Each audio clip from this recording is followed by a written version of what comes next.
Shalom Sobat Samas, kita jumpa lagi dalam Renungan Samas edisi 4 September 2024 hari ini. Mari kita berdoa untuk memulainya. Tuhan, kami akan bersama-sama merenungkan firman-Mu. Karena itu terangilah hati dan pikiran kami, agar kami dapat menangkap maksud Tuhan melalui perenungan kami ini. Dalam nama Tuhan Yesus kami berdoa. Amin. Sobat Samas yang terkasih, kita akan merenungkan firman Tuhan dari Keluaran 15 ayat 1 sampai 21 tentang pujian Musa dan Israel setelah menyeberangi Laut Merah atau Laut Teberau, yang dengan jelas menggambarkan betapa besar karya Allah bagi umatnya. Saya persilakan Bapak Ibu Saudara untuk membacanya sendiri nanti, karena keterbatasan waktu yang ada. Dalam nyanyian Musa dan Israel ini, paling tidak saya mencatat 6 hal yang diungkapkan atau digambarkan oleh pujian ini. Yang pertama, Musa dan bangsa Israel mensyukuri momen penyelamatan Allah.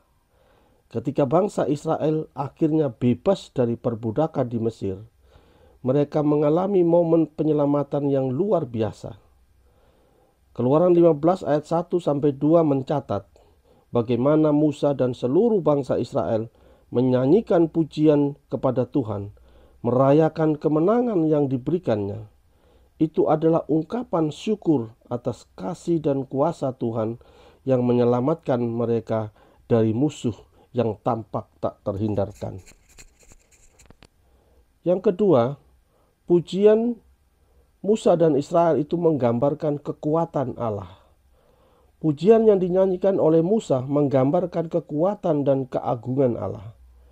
Dalam ayat 3, Musa menyatakan bahwa Tuhan adalah seorang pejuang yang perkasa. Hal ini mengingatkan kita bahwa di dalam perjalanan hidup kita, Tuhan selalu siap berjuang bersama kita. Ketika kita menghadapi tantangan dan kesulitan, kita diingatkan bahwa tidak ada yang mustahil baginya.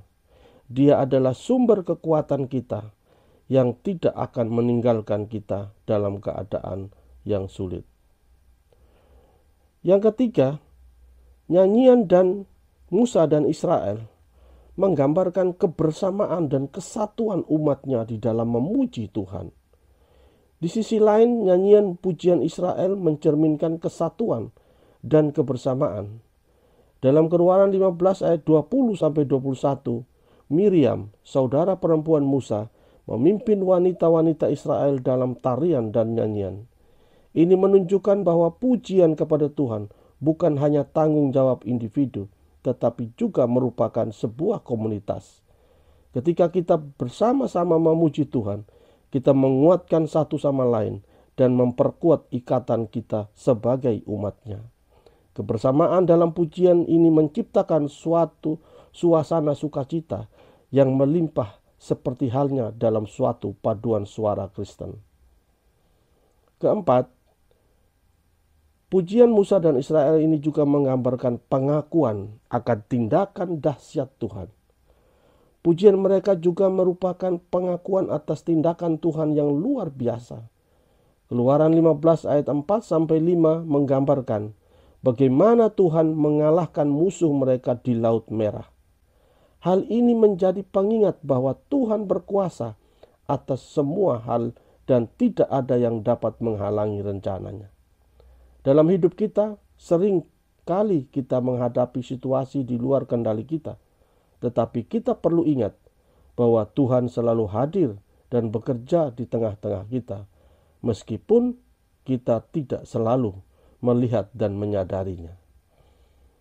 Yang kelima, pujian Musa dan Israel menggambarkan rasa syukur. Perikop ini mengajak kita untuk merenungkan tindakan Tuhan di dalam hidup kita. Apakah kita juga mengungkapkan rasa syukur kita kepada Tuhan atas berkat-berkat-Nya? Kita seringkali terbawa oleh kesibukan dan tantangan hidup sehari-hari, tetapi penting untuk meluangkan waktu sejenak untuk mengingat dan memuji Tuhan atas segala hal yang telah Dia lakukan. Ketika kita mengingat kasih dan kebaikan-Nya, kita akan lebih mampu untuk menghadapi tantangan hidup dengan penuh iman. Keenam, pujian Musa dan Israel juga merupakan sebuah momen kesaksian. Pujian yang dinyanyikan oleh Musa dan Israel mengajak kita untuk bersaksi tentang kebaikan Tuhan. Pujian mereka tidak hanya ditujukan kepada Tuhan, tetapi juga sebagai kesaksian bagi orang lain, bangsa lain di sekitar mereka. Ketika kita menceritakan tentang karya Tuhan dalam hidup kita, kita memberi kesempatan bagi orang lain untuk melihat dan merasakan kasih Tuhan itu. Setiap momen penyelamatan dan pertolongan dari Tuhan adalah sebuah cerita yang layak untuk dibagikan. Sobat Samas yang terkasih, jadi nyanyian Musa dan Israel adalah suatu ungkapan bahwa penyelamatan Allah itu nyata. Kekuatan Allah itu dahsyat. Kebersamaan dan kesatuan umat itu berdaya guna. Itulah yang harus kita akui, syukuri, dan saksikan terus dalam kehidupan kita, baik yang spektakuler maupun yang biasa saja, karena kita sering tidak menyadarinya. Mari kita semua benar-benar menyadari bahwa ada banyak hal yang kita syukuri dan kita kagumi di dalam kehidupan kita oleh karena karya kasih dan kekuatan Allah. Amin. Demikian renungan kita, mari kita berdoa. Tuhan Yesus, terima kasih karena sekali lagi Tuhan menggugah kesadaran kami untuk menyadari betapa Tuhan melindungi, memberkati, dan memelihara kehidupan kami yang kadang tidak kami sadari. Tolong kami agar kami terus mempercayai-Mu, selalu bersyukur dan menyaksikan segala kebaikan-Mu. Dalam nama Tuhan Yesus kami berdoa. Amin.